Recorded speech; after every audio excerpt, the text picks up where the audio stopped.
Which of these fractions has the smallest value? Now, the value of a fraction depends on the relationship between the numerator and the denominator. Okay, so the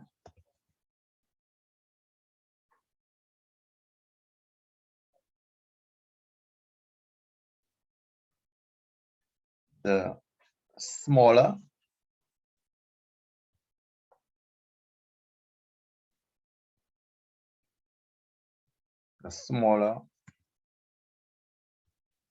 the numerator,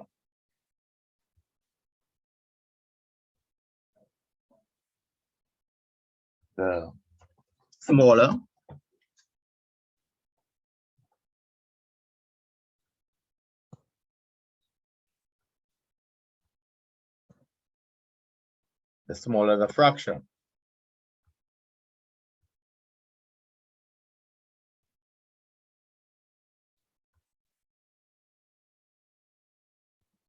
And the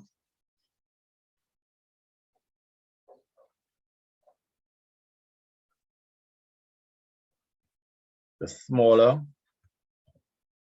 the denominator,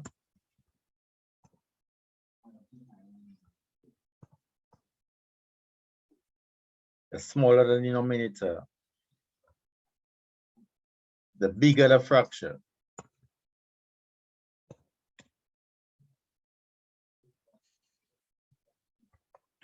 So the smaller the numerator, the smaller the fraction. The smaller the denominator, the bigger the fraction. Okay. The bigger the numerator, the bigger the fraction.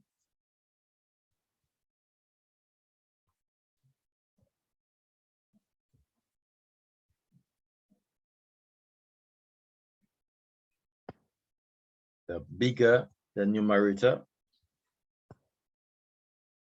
the bigger the fraction.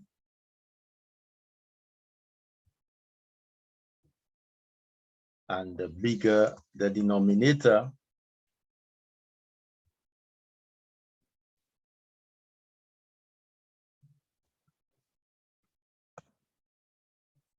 the smaller the fraction.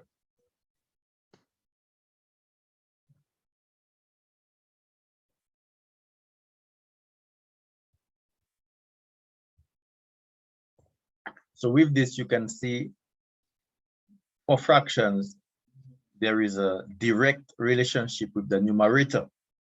When the numerator goes up, the fraction goes up. When the numerator goes down, the fraction goes down. But with the denominator, the relationship is indirect, it is inverse.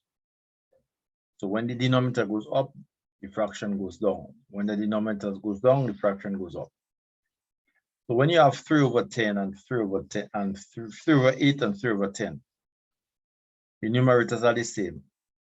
Because 10 is bigger than 8 and 10 is the denominator. So 3/10 is smaller because with the denominator, the relationship is inverse in terms of values.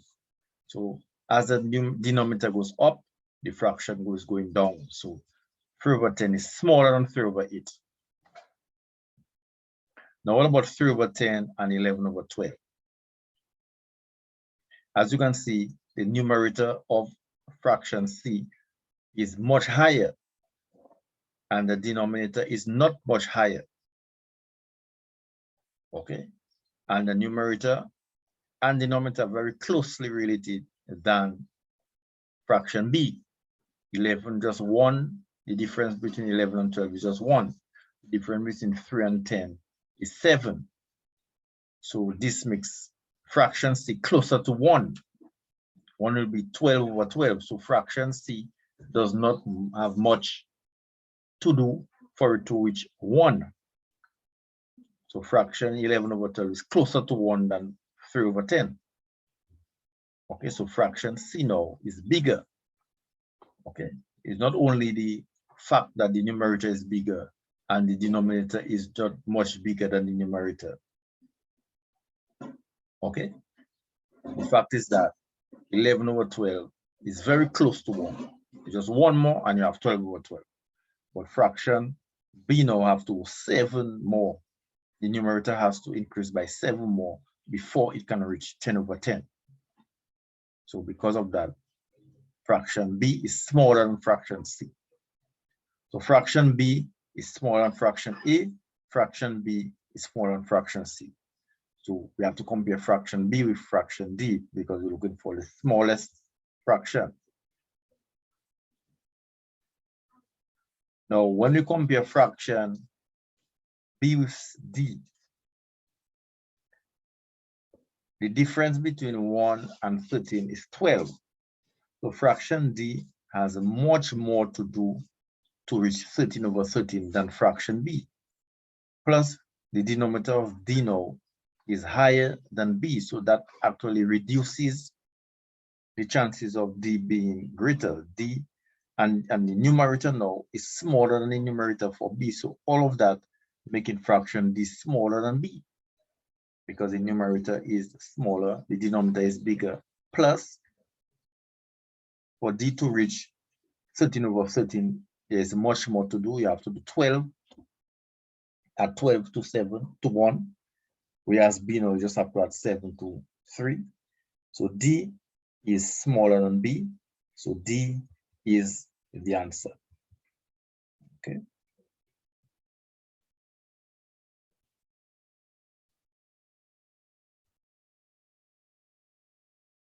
Fraction D is the smallest.